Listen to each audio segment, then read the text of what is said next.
Hello again, ladies and gentlemen, and welcome to the Climate Emergency Centre Network's regular webinar.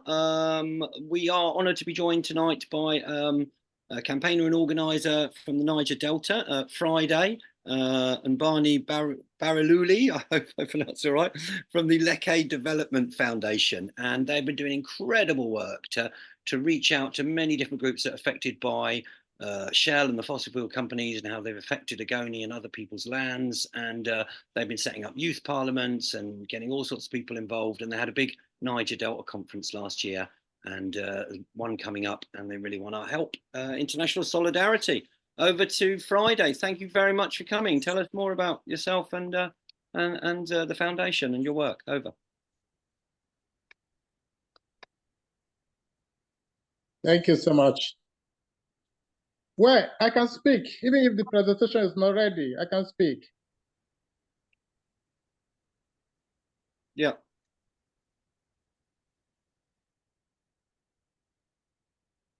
Yeah, you can speak, Friday. Yes, yes. All right. Thank you so much. This is a wonderful opportunity that we all have, because we are sharing in the same commitment to protect the Mother Earth, to defend our environment, our land, the planet. I'm so happy to have this opportunity today and to meet all of you from the Grover North, my colleagues from the Grover South. With this struggle, I think we are one. We are united for a common agenda. In 2023, last year, Leke Development Foundation, it is a no-profit making organization, a charitable organization that work with the local communities in the local environment, and we always do a local action, believing that tomorrow we can do a global action, but we start from somewhere, and that is a local space that we have the opportunity to work in. Some years back, we have the opportunity to be a volunteer with Friend of the Earth Nigeria, with Head of Mother Earth Foundation, HOMEF, and our work was to organize the community, organize people when this international organization is coming to our community for action.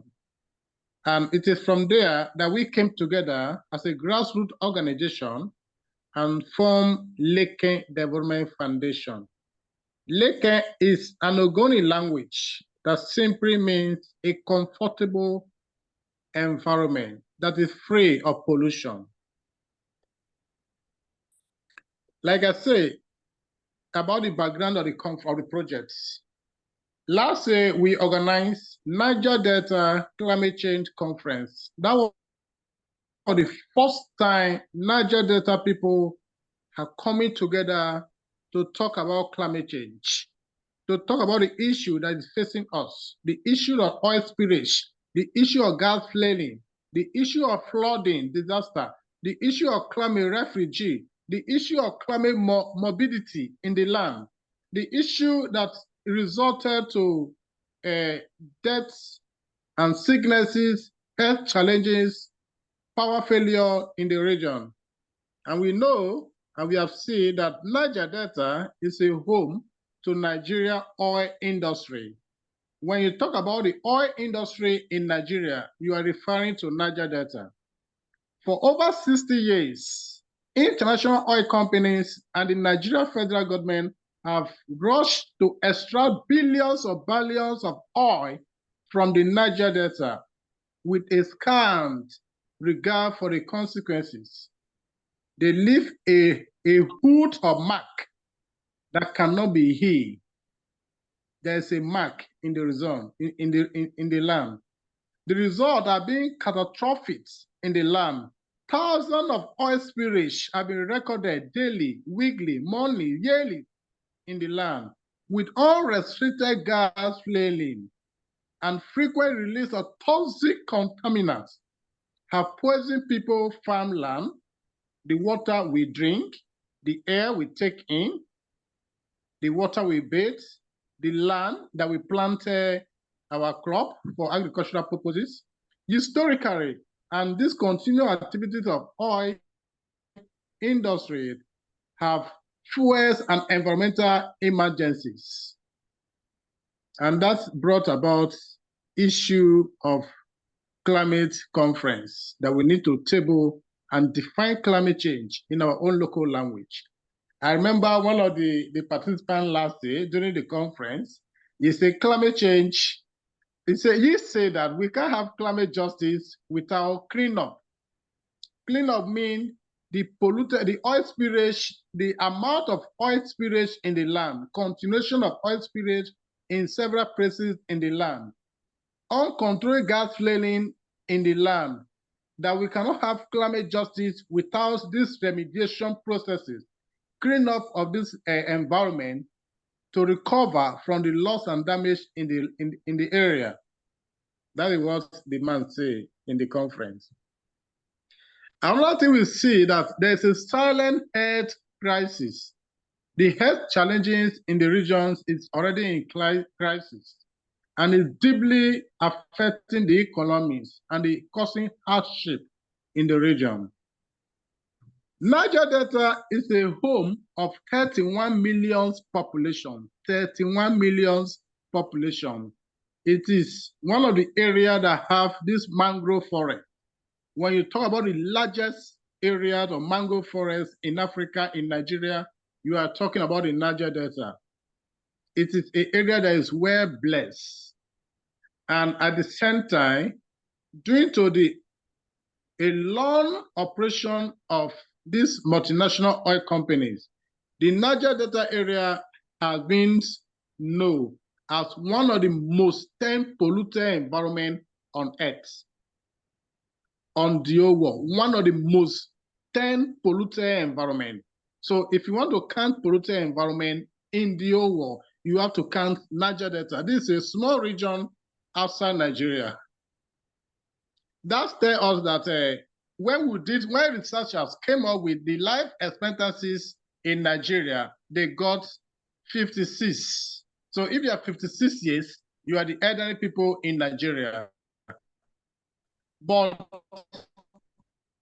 in Niger Delta region, if you want the elderly people, is drastically reduced, different from other parts of Nigeria, is standing at 41 years. This situation that Niger Delta people experience is almost the same in other mining countries, other mining communities in other countries. Niger Delta communities continue to face severe health risk, devastating effects on farming, on fishing, worsening poverty due to increase of climate change, drought, temperature, sea rise level, flooding, and even acidification, global warming, destruction of the ecosystem. I also remember in 2011, August 2011, United Nations Environment Program, they released their report on that they conducted.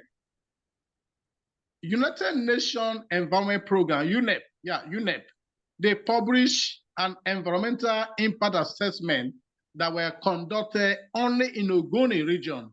Ogoni region is a region in Niger Delta that is population about 1.5 million population. It's just a small catchment in the Niger Delta region.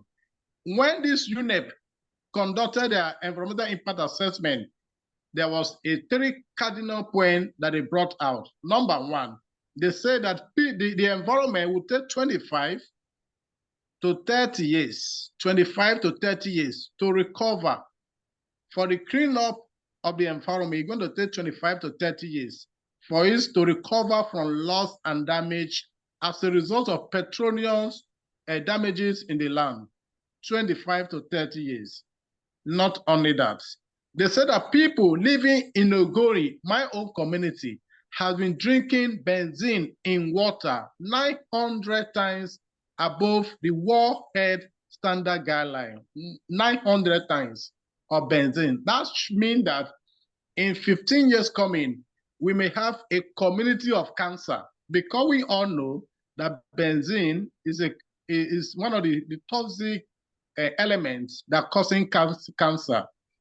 And enough of it in our drinking water can result in different cancers of the body. That is what the UNEP say. They do not stop there. They say there is a need, an urgent need, very urgent, to achieve livelihood for this kind of people. And all this thing is still on the parallel that nothing has been done about it. But these are the things that make us to organize ourselves, come together, and state Niger Delta Climate Change Conference. We also record that we have an AGIP, Exod Mobile, NPC, that is Nigeria National Petroleum Corporation. We have share operating in Niger Delta region, and it's ongoing. So the operation in the Niger Delta region has led to extensive environmental degradation, including the contamination of air, water, and the soil, which continue to affect the health of local community negatively. Nigeria, being one of the largest economies in Africa, should have been a beacon for other African states by promoting a just transition, by promoting a rapid and embracing renewable energy. But reverse is the case. Right now, as I'm speaking to my fellow colleagues, fossil fuel have driven climate change and even entering its last phase as a dominant energy resources in the land. The situation of Ogoni in Niger Delta is require urgent emergency action. And that is why I am in solidarity with all of my colleagues here present today. Like I say, last year we talked about climate change conference. What are the outcome? The outcome of it. That was the first time Niger coming together to organize that kind of a conference. And it was organized by Leke Development Foundation with other partners like Head of Mother Earth Foundation, Kebekashi Women Development and Resource Center. It was funded by Urban Movement Innovation Fund, Lodge, Charity Pots from UK, they also supported it. And we also have Africa Co Network, they also supported it. Oil Watch also supported it, and the Global Green Grant, they also supported it. These were our partner. The conference held in Port Harcourt, Rivers State in Nigeria. Rivers State is one of the states that make up Niger Delta in Nigeria. And the theme of the conference as of last year was Niger Delta and climate change, imperative for action. That was the theme. The conference gathered a lot of people, 100 people were there in presence. The 100 people were selected stakeholders from opinion leader, farmers, fishermen, women group, public health professional, civil society organization, traditional rulers, and international representative. Like we have our brother Darling from UK. We also have our sister from Ghana. Nerissa came from Ghana, and they showed their solidarity.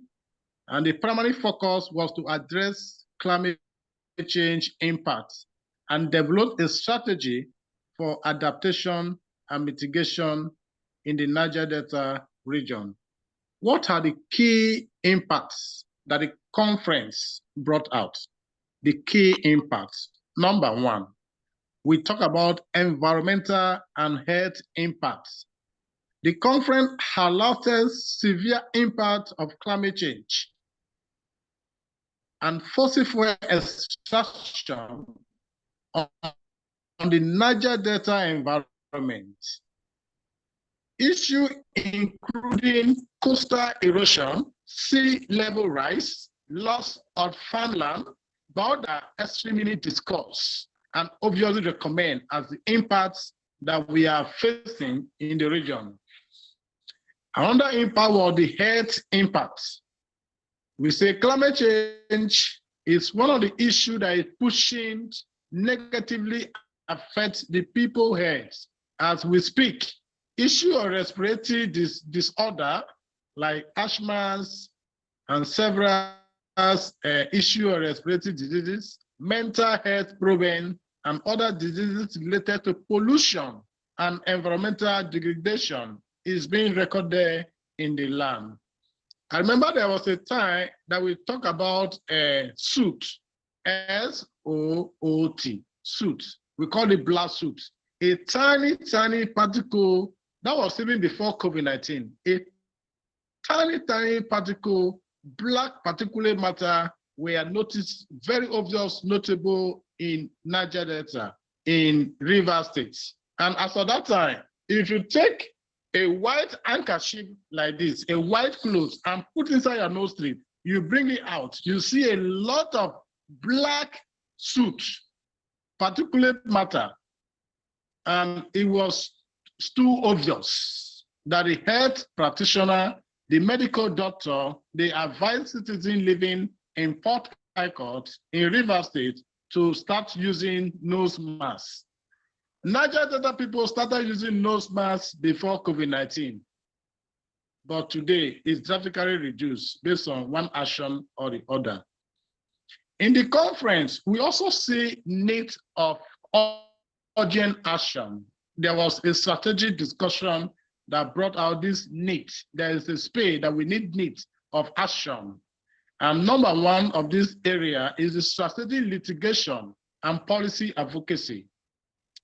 There was a call for a strategic litigation as a tool for achieving environmental justice and push for a stronger climate policy.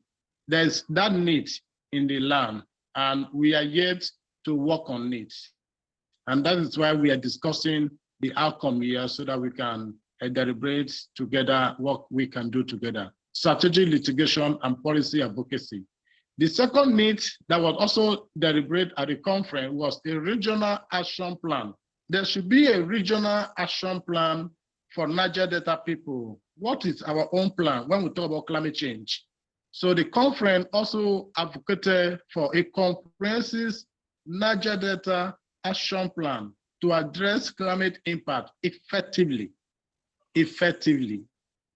Then there's also a focus on women and vulnerable groups. There should be a focus on gender, and especially the farmers, the local community. Because some of the issues we are discussing, some people heard about climate change on newspaper, some heard on television, some read it on internet, but it's also good to feel and see things by yourself. You are going to pity this kind of people, the vulnerable community that are suffering the direct impact of this climate issue we are talking about. And you will see with me that if action is necessary as soon as possible. So we also talk about a gender-specific impact. There should be inclusion of women because women are more vulnerable, affected by this climate change. Due to their role in the society, they are highly vulnerable to disaster. So there is a need for climate-sensitive policy. It was also emphasized at this conference. Another area that was also emphasized at this last day conference was government responsibilities. Government responsibility. There is a need for increased government action at both local level, national, subnational level, and even international level to address climate change issue and impacts and support communities. Government responsibility. They need to speak, they need to take action. Then another area that was also recognized as a strategic area to take action was strengthening framework. We see that when the framework is not that strong, then it's also causing a gap in space. So existing climate change law and policy require review and enforcement to be effective. Strengthening framework in the community. Another area that was also discussed was grassroots involvement, grassroots participation. There was a over emphasis to praise the community as the front of every matter of discussion. Community mobilization, advocacy to drive climate action, and influence policy changes. Grassroots participation is very, very key to achieve whatsoever we want to demand for. Another area that we also take a look of is the health audit. We also see the needs to conduct or to carry out health audits, because we see the health impacts in the community. Even the local health facility is not even working in the local grassroots community. Apart from the city where we have hospital, in the local level, we have a health center, health post, and this area is not working at all. So we need a kind of a health audit to ascertain the health status of individual, of family, of household in Niger Delta community. Another area that we see of urgent attention was capacity building. Enhancing local knowledge and skill through capacity building program was also recognized as crucial for effective climate change adaptation and mitigation. Then we also see very, very key international solidarity. Yes, Nigeria value any function or event, conference, workshop that is being organized, and also has participation of international people. So we value it, we respect it. Nigeria government, they pay more attention to the requests from that kind of event. So as a result, we need solidarity from the international community. It might come like your presence, it might come like any kind of support, but we need solidarity, and it's very, very important. A lot of recommendations were also made from the first Niger Delta Climate Change Conference. A lot of recommendations were made, and these are the following. Several actionable steps were proposed, including 1, ending the sacrificial zone and rejecting forced solutions to climate change. Ending sacrificial zone is what we call sacrificial zone. If we are referring to a catchment, a zone where they have sacrificed their land, sacrificed their water, sacrificed the natural resources for the development of a country, yet no benefit for that particular location, no benefit for that particular communities. So we call it a sacrificial zone. It is a time that the conference recommend we should end sacrificial zone. And how can we end that? Is to mobilize ourselves, make one voice, and stop any issue of new gas, new oil, new coal in the land. That is, we have to say, stop new fossil fuel projects in the environment, in the community. So that is a strategy to end sacrificial zone. And rejecting forced solution. You and me have seen a lot of forced solution from the companies and from the government, and it is the time that we need to end forced solution and demand real climate solution. The second recommendation was promoting sustainable agriculture and scale up renewable energy in the land. Promoting the sustainable agriculture and scale up renewable energy. Another one was implementing a strata regulation against a gas flaring and fossil fuel extraction. That is, we should implement those policies that speak to the end of gas flaring in the land. We should be able to lobby a way and look for a means of ending gas flaring in the land. Another area of recommendation was encouraging reforestation and protecting existing forests. We need forests, we need trees. So we have to encourage reforestation and protect the pocket forests, the private forests, the public forests that we have in the region. Another area of recommendation is improving flood management and health audits in the Niger Delta. There should be a strategy, a project that will improve flood management and also carry out health audits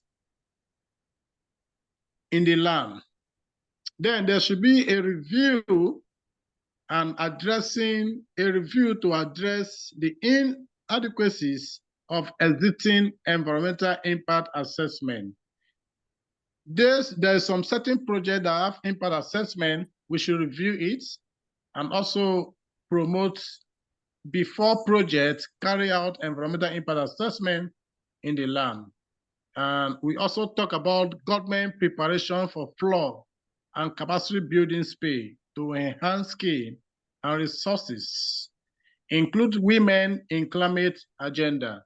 These are what we discussed as an outcome of the Niger Delta Climate Change Conference 2023. Conclusion: the conference underscored the urgent need for a coordinated response to the impact of climate change and fossil fuel extraction in the Niger Delta region. The conference also called for a strategic litigation, stronger policy, and greater community and international involvement. Scale up renewable energy projects, phase out fossil fuel, and supporting vulnerable groups, and promoting sustainable agricultural practices. This is what we discussed for the first time we organized the Niger Delta Climate Change Conference. Behold, one of the greater achievements I will never forget is the turning up of our target number. 100 people were selected across the Niger Delta region to represent a local community that suffered devastating environment, and they were all there on the desk to discuss issues that face the local community. Traditional rulers from various communities were also in support. They were with us live there, and they also make their own pronouncement and commitment. For this year, 2024, we are already planning, there's a plan on ground to organize the second edition of the Niger Delta Climate Change Conference. And this is how it's going. The conference, this particular year, 2024 conference, aimed to strengthen collaborative efforts and build community resilience to climate change, mitigation adaptation capacity to reduce the impacts of climate-related hazard and disaster in the region. The 2024 Climate Change Conference will strengthen indigenous knowledge to bridge climate justice gap in energy transitional and promote solidarity among participants, leveraging the importance of aligned efforts, perspective to amplify a unified voice for transformating change. This is what we are planning to do. Encouraging network partner, policymaker, government official, women, youth, young people, and community representatives from different impacted communities to act together for a resilience, adaptation capacity, and strengthening movement towards achieving the adoption of accelerate just transition to renewable energy sources. The conference will use a participating method. Everybody have to participate to ensure the Niger Delta voice is elevated globally, and also prepare for the position of Niger Delta grassroots leaders at the COP29 that is coming. The theme for this year is Acting Together for Climate Resilience, a recovery plan for Niger Delta. Acting Together for Climate Resilience, a recovery plan for Niger Delta. It's been scheduled to hold on the 21st to 25th of October 2024. The venue is Justice Mary Odili Auditorium, Judicial Institutes, Port Harcourt, Rivers State, Nigeria. What is to be achieved? What are we planning to achieve this year? This is what we plan to achieve. Number one, awareness and understanding of what is climate change. Awareness and understanding of what is climate change. We need to increase awareness of the negative impacts of climate change and enhancing mitigation, adaptation capacity within the Niger Delta and Nigeria at large. The second thing we want to achieve is collective action. We need to build collectiveness, action that is everybody needs. It's not just what this person needs, this organizational needs, but we need a collective action. Foster collective action and leverage indigenous knowledge to achieve climate justice and promote low carbon development. The other one they want to achieve is advocacy document.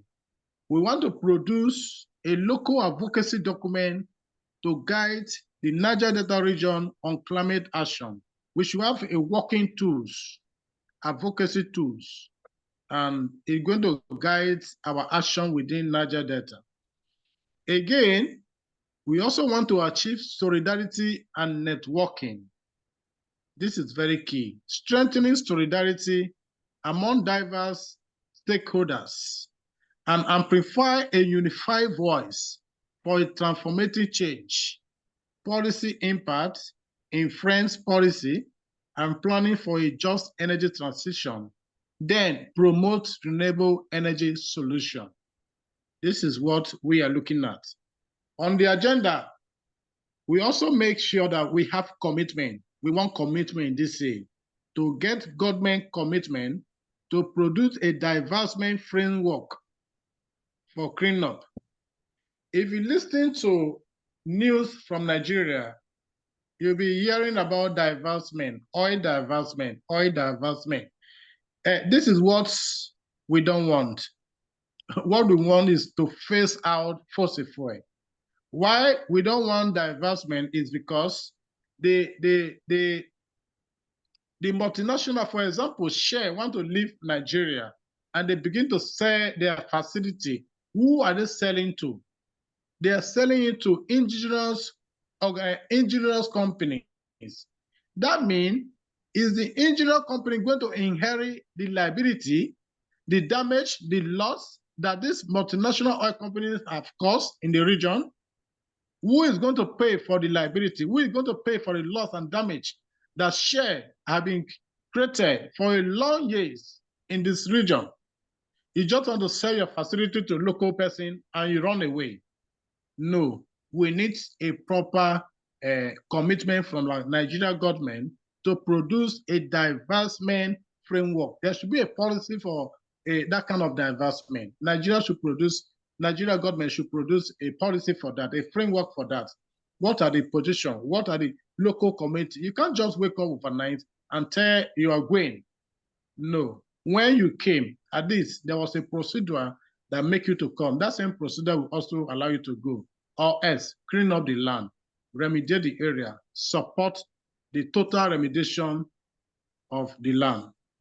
So another area of what we are looking at is to get organizational commitment, funders' commitment to scale up renewable energy donate for solar energy, especially for marginalized communities, especially for communities who have already, they are run away. We call it community climate refugee. Let's support them with renewable energies. I think it's a welcome something that we can do together. Then we also look at network building and establishment. Establishment of network to share exchange of knowledge towards achieving climate justice. I'm happy when I receive a call or an email from what do you call her? Faith from Kenya. She's sending 2 persons from Uganda to be with us in the forthcoming Niger Delta conference. And these 2 persons, there should be a kind of a knowledge exchange be involved, and there should be that kind of a country knowledge exchange. What happened in Uganda? What happened in Nigeria? How do these people address their own? How can we address this one? So that knowledge exchange is also very, very key. Then again, who had the target group for this year? We have a target group that we are looking at for this year. Number 1, the local communities. We are looking for a direct oil and gas impacted communities, women, youth, young people, farmers, fishermen to be on the desk. We also look at government officials, member of the parliament, key government officials, especially in different ministries in Niger Delta. I think right now they have the climate desk. So we are inviting the director of the climate desk from each of the government official, local government, state government to be at the conference. The other people we are expecting is private sectors, representatives from relevant industry, especially from renewable energy companies, should also be at the conference. NGOs, CBO, CSO, from various non-governmental organizations, community-based organizations, civil society organizations should also be at the conference. We are also looking at academics and researchers. There are some people that we cannot do without, people that carry out research. We need them to be at the conference.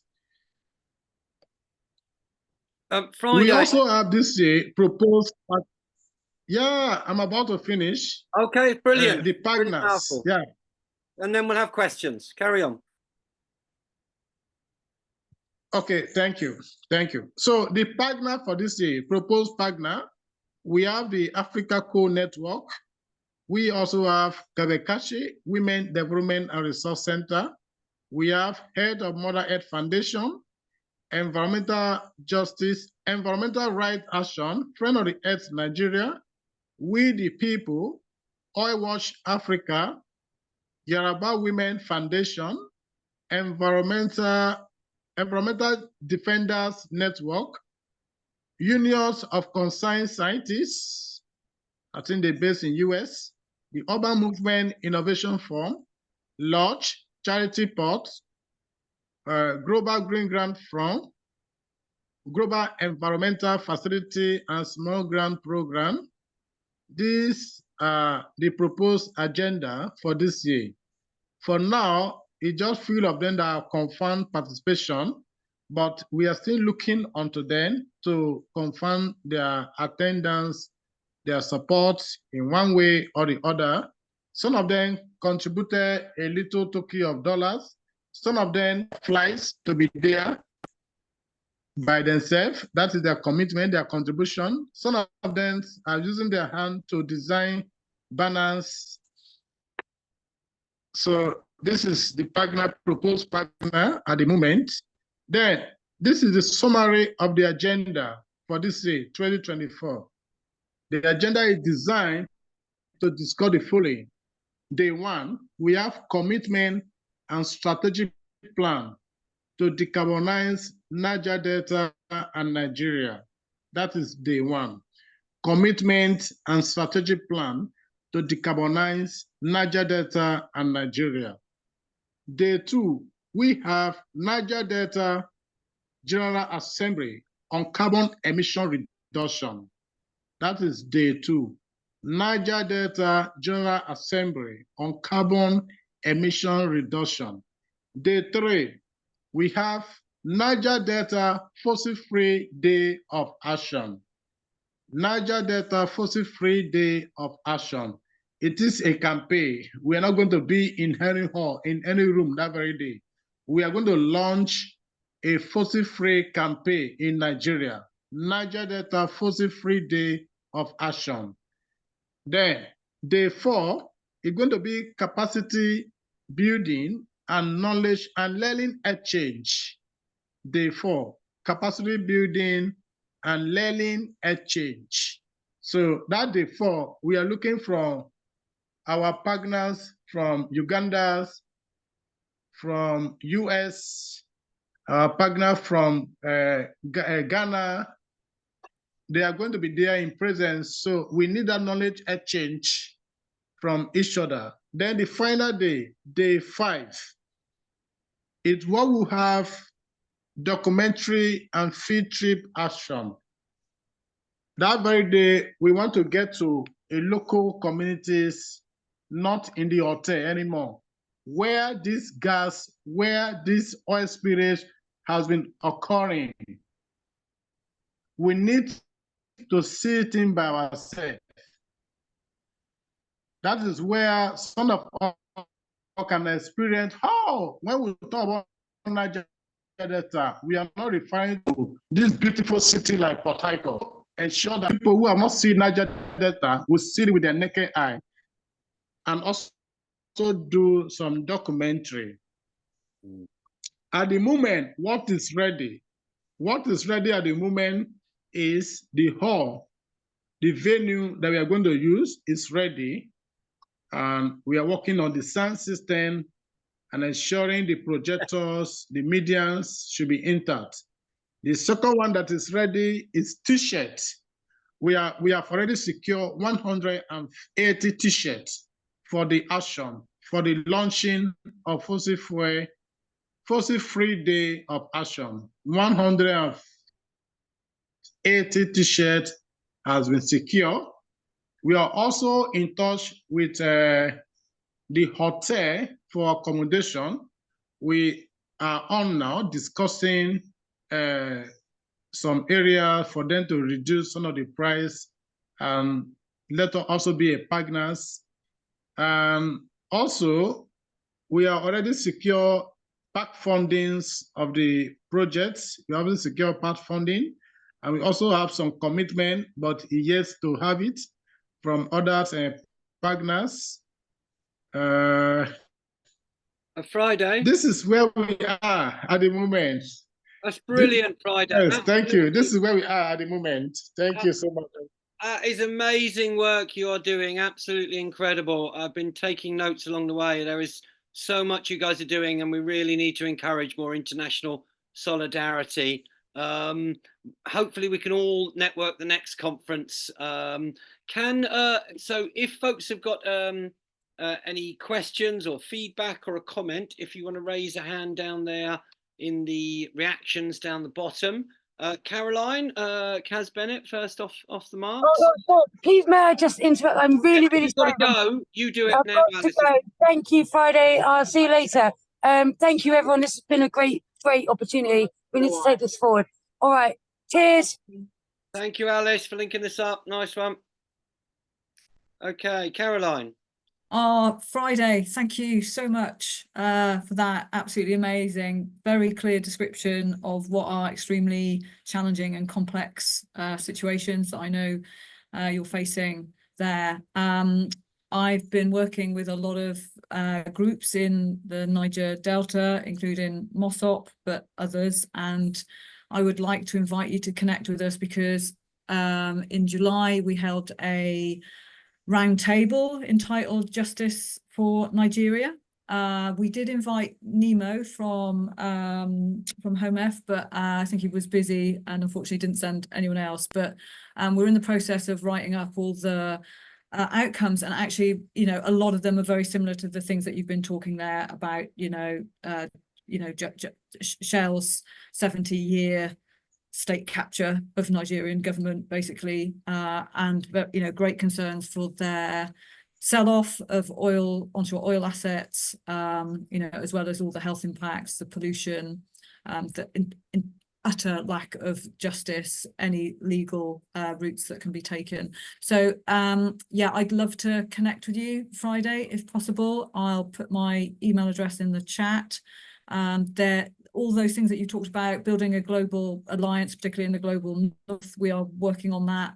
That came up as a very strong topic in the roundtable discussion that we had. And if we can connect, I'd like to introduce you to Lazarus Tamanar from MOSOP as well, and others working in the area. And we'd love to share with you the outcomes from the roundtable, which, had we known about you beforehand, we would definitely invited you. So yeah, thanks so much, Friday. And I just wanted to say a couple of things, a couple of facts really, that since 2006 alone, Shell are responsible for 400,000 barrels of oil being spilt into the Niger Delta, which is absolutely horrific. There's a reason why the North Sea doesn't look like the Niger Delta, and that's because there's strong regulation and governance, and they think they can get away with it. It's colonialism and racism, quite frankly.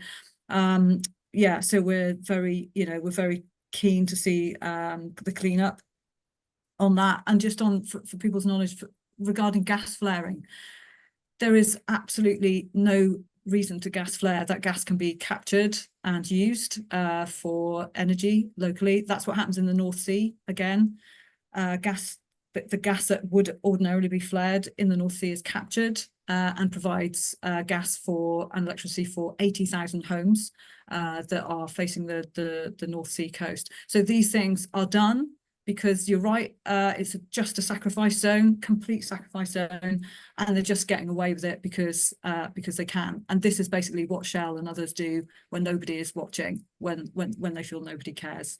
So yeah, thanks Friday. I'm super passionate about this, and I'd really like to connect up and have a talk with you maybe next week if we can arrange a Zoom. Many thanks. It's been brilliant to hear your experience and the fight back that you're putting in place. It's brilliant. It's absolutely brilliant. Thank you.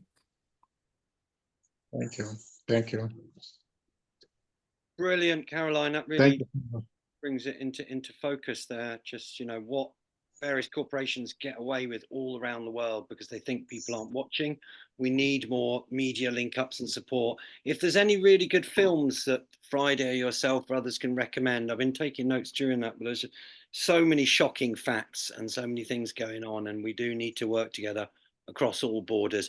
What you were just saying there, Caroline, about it's not happening in the North Sea, and gas, I know a bit about gas flaring, but that it's possible that it isn't wasted, that it could be powering things, but they're not bothering to do it because they think they can get away with it. And it is colonialism and racism. And, what are the solutions? I mean, Friday's actually, come up with a lot of that conference has come up with a lot of powerful solutions and things we can do, so let's try and get behind it and network the next one that's coming up, try and get international partners and groups. And for a long time, we wanted to, create more solidarity between climate emergency centres and towns in other countries that can all help each other.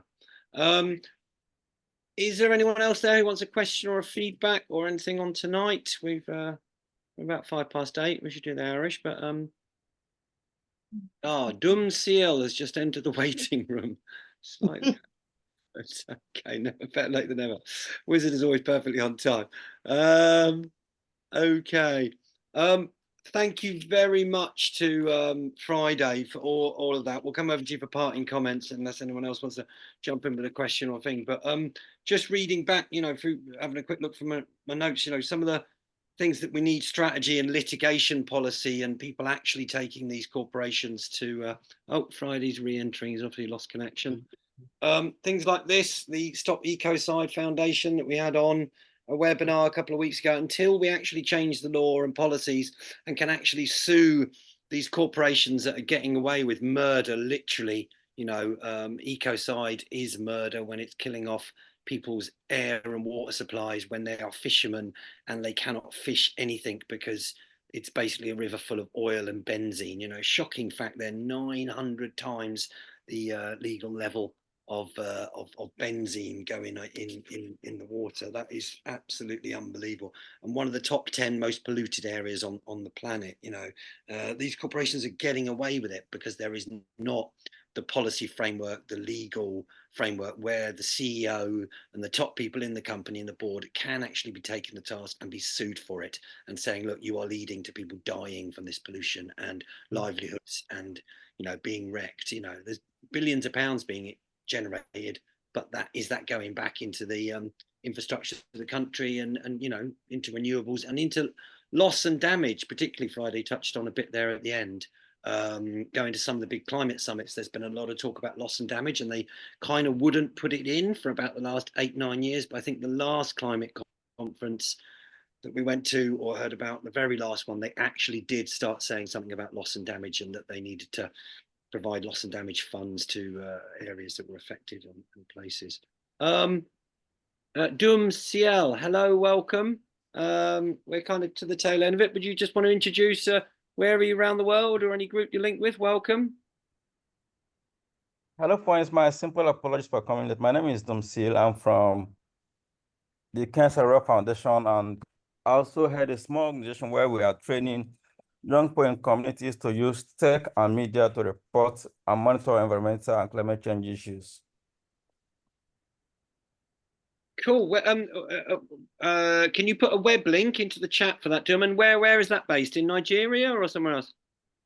In Nigeria, in Ogoni. Viva Ken Saro-Wiwa and Mossad. Thank you. We found out in the early 90s about what was going on, 1994. Friday. Thank you, thank you. Yes. Viva, thank you. It's very important to link up solidarity. Tell us a bit more about the work that your group does, Dum, and put a link in the chat.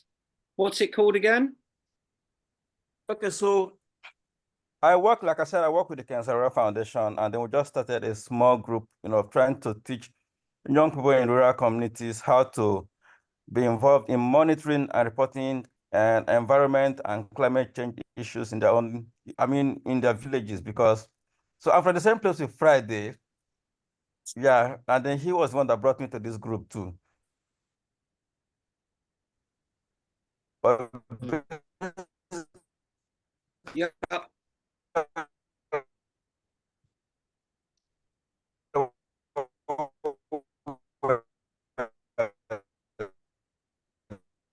Maybe switch off your video, Dum, if that's you trying to talk. It's gone slow. If you switch the video off, the bandwidth might be better. Switch off your video, Dum.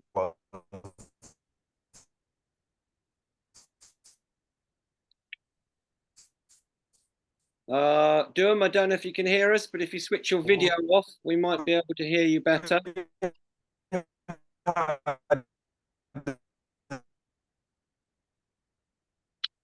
You've got connection issues there somewhere, it looks like. Oh, that's a great pity, because it's great to see him beaming in. Ken Saro-Wiwa Foundation that he was saying was work with. I think I've just found a link for them. Really good to see them linking in there. I mean, monitoring and evaluation, that is a really big question, really, is you know, and also the other one that comes up for me is media, you know, actually showing videos of how bad it is. We need to get more of those out, Friday, of how bad it is to more people. If you can recommend any films or any groups that would be about it, that'd be great. Dum, are you back with us? Do you want to say a bit more? Or if you stop your video, the bandwidth is better. You were breaking up. Yes. Do you want to say a little? Can you hear me now? Yes. Yeah. Do you want to say some more about the Ken Saro-Wiwa Foundation, or anything you're monitoring, evaluation, things your group's doing? Over. Okay, so the Ken Saro-Wiwa Foundation was founded in memory of the late activist Ken Saro-Wiwa. You know, we had an innovation hub for years now that was being managed by SDM, but recently we are doing a strategy refresh. So I saw, I saw the link here. This is not what we're using anymore. This was managed by SDM before now. You know, but now we are starting something different. We are trying to sort of two activities that Little Ken lived and died for, which was protection of the environment, climate change, literacy. But then we have a focus group now where our major interest is to train young people so that they can actually monitor and report the environment, using contemporary media platforms. So that's what we do right now. Hello? Yes, we're listening. So they monitor the environment, and what kind of contemporary platforms are they putting it out on? Can you send us any links? It would be good for us to be able to be aware. No, Mhm.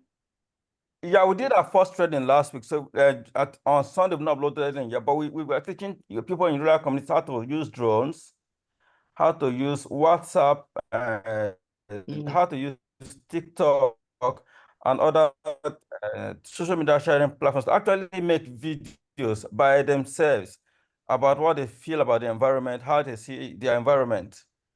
So, oh yes, I was more involved in the filming shed. I was more involved in We Are More Dangerous Dead. I took them through the location we have in Ogoni. So it's a new concept you are starting up, because we really want to get young persons involved in this thing. We need to hear their voices. We need to get their opinions, and not just, we want to train them on how to use contemporary technology to actually tell these stories. So we started with drone training. We are teaching them how to use mobile phones for mobile journalism, using mobile phones to create short stories, to write and do the editing. And then we're working on bringing musicians, mostly employing every creative platform, including music and art, for environmental issues. Brilliant. That's brilliant. I probably know a few musicians in this country who would love to find out more about that and see if there's any solidarity help they could do. We used to run a community centre in Dalston. There's a lot of multicultural musicians there, should we say. That sounds like, yeah, again, really, really good work. Please put the website or the link in, and any way that we can build bridges of international solidarity to help, that would be brilliant. And I think, Caroline, just come back to you there a sec. We're gonna wrap up soonish, folks, but it's fascinating and important conversation. You said about this new film, The More Dangerous Dead. Do you want to say a bit about that, Caroline? And also, you told me at the beginning before we start recording, don't know what you want to say or allowed to say, but you were a whistleblower on Shell. Can you tell us a bit about that? Because thank you. Any whistleblower is a very brave person, and we salute you. Over. Oh, well, thank you very much. Yeah, so very, very briefly, for 10, 11 years, I worked as a safety culture consultant for Shell, as an independent contractor, assessing operational safety, I guess, with a view to kind of try and prevent massive spills and explosions and deaths and injuries. Yeah, during that same time, I was also a climate activist, which might seem like a strange thing to do, to be both those things, but it got to the point where their devastation in Nigeria, in particular, their expansion and renewed efforts to extract fossil fuels, I just couldn't take it anymore. So I very publicly quit my contract, which went did go a bit viral, and amazingly, they've never come after me. I don't know why. Probably their PR agency have told them not to bother, but I poke them at every opportunity that I get. So yeah, I work with a lot of legal firms, bringing cases against Shell through the UK courts and grassroots organisations, etc.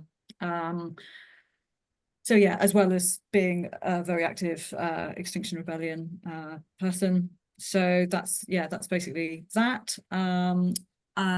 Yeah, from I Am More Dangerous Dead. So it's kind of like a modern day retelling of the Ken Saro-Wiwa and Ogoni 8 story. It's been produced using original footage from interviews with Ken from the 80s and 90s. It's been produced by a young man based in the US, but who has a heritage in Nigeria. It's a 30-minute film. It's had loads of acclaim. It's won lots of awards.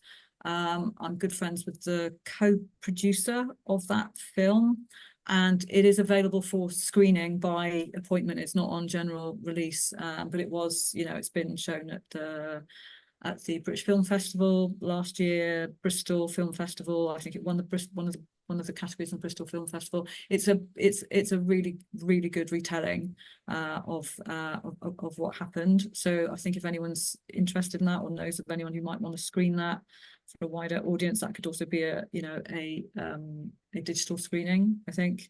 But if you want one physically, there was one in London last year after the Shell AGM, put on by Fossil Free London. So yeah, it's really good, but it's not on public release. So that, did you say it's a half-an-hour film or longer? Yeah, so yeah, 30 minutes. Yeah. Okay. So Dum says I was in charge of locations for I Am More Dangerous Dead. Yay! Hi, Dum. Brilliant. Yeah. Well, Awesome. let's link it up, folks. Dum, tell us about it a bit of that. We're going to wrap up soon, folks, because we usually keep it, closest to the hour. But we'll give the final word to Friday here for the incredible work they're doing, and let's build bridges of solidarity. So it would be great. We would definitely be interested in linking up a webinar in another month or two with the producer you mentioned. And Dum, please come back and we'll show the half-an-hour film and then have Q&A, because I think people really need to see with their eyes the absolute devastation that these corporations are doing, and that, people can't drink the water or catch the fish or breathe the in air. And that needs, how would you feel if that was happening to you or your children? Last couple of words there, Dum, and then over to Friday. Dum, do you want to say anything about that film? And then we'll come to Friday for Shizzle. I think Friday might have just beamed out on the connections. All right. So we'll hear something from Dum, see if Friday can beam back in again and do a closing statement, but we'll wrap it up shortly in the next few minutes. Dum, do you want to tell us a little bit about that film? You did the locations for it. It sounds like a powerful film. It makes me think of the Obi-Wan Kenobi. You may strike me down, but I will only become more powerful than you can possibly imagine. What a great name. I Am More Dangerous Dead, full on. Dum, you were working on that film? Do you want to say a little bit while we wait to see if Yeah, I was working on the film. I took them to the locations. I told them the storyline, and then I was involved in that storyline too, because I work with the Cancer Foundation. I was born in Ogoni. As a student, I was involved in writing against the issues in my tribe, and at some point, even created, did mimes, short drama. They were not actually recorded against the actions in Ogoni.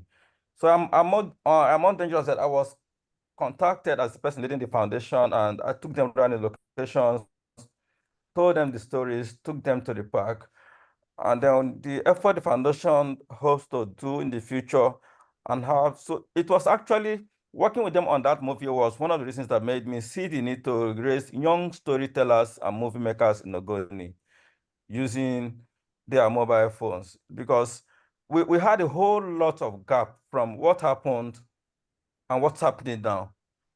So we have a wide generation of young people who do not know what happened in Ogoni, and then do not really know where to get the information from. So when they contacted me for More Dangerous Dead, I was very willing to do it. And then we went around the locations, actually we're supposed to have a screen in Nigeria before, we've not done that.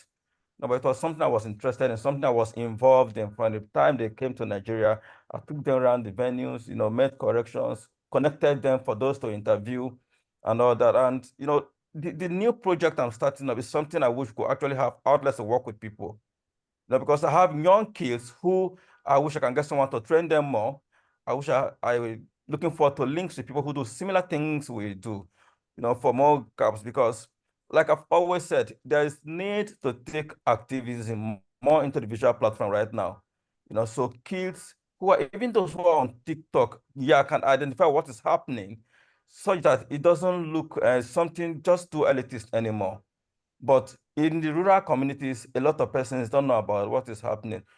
Friday has been doing so much, organizing campaigns in the community, but then we need to raise everybody that has a skill, the writers, the storytellers, those who are interested in visuals, the graphic artists. Everybody should have a way of pulling together their skill, for the fight against climate injustice. Brilliant. Absolutely. Learning something every day. Activism, more on visual platforms. Yeah, a picture paints 1,000 words. Let's get the films and the stories and the narratives out there about what's really happening on the front lines of ecological destruction. Thank you so much to everyone. Thank you very much to Friday. Unfortunately, I think his internet connection's beamed off, but let's keep the process going. I don't know, Caroline or Doom, if you want to private message, direct message me your email. Let's set up an email chain and see how we can show this film to people at another webinar in a month or two, and keep the ball rolling. What date is the actual the next conference? Did we get that, Caroline, or something? Yeah, 25th of October. Oh, my birthday. All right. Helen's got a quick hand up. I'm thinking about this film. We're all from climate emergency centres. Some of us have got spaces, some others haven't. But part of the problem is people don't know about it. So much as I love the idea of it being on Phoenix's webinar and things, that's not going to reach enough people. We need to just spread it as wide as possible. Helen was earlier on collating a list of, you know, brilliant climate and environment films and community films that could be shown. You know, let's keep working on this theme and idea. Helen, there's a guy who came up at the end of the Green Gathering talk, and he runs a climate festival of film in I think kind of Totnes way or Frome. He's got a link to a lot of filmmakers. Let's try and, you know, work on this so that if there's a way that it could get not just on a webinar, but it could go to the different centres, and they could go around a number of the centres, and it could show it to, you know, 30, 40, 50 people in a room, and network it wider. But, and again, we've got like a couple of independent cinemas in Leeds, and they would show something like this. Brilliant. You know, All right. so, yeah. Top tips, Helen. Thank you. Let's keep the film thing rolling. All right, lots of love, everyone. Thank you so much for coming and spending, you know, an hour and 20 minutes of your precious time on a Wednesday night. Keep networking wherever you are. I'll save the chat and leave it open for a little bit if you want to direct message me your emails, Dum or Caroline. And thank you. I've done that, Phoenix, actually. So I have sent you my email and telephone number. Just going to end.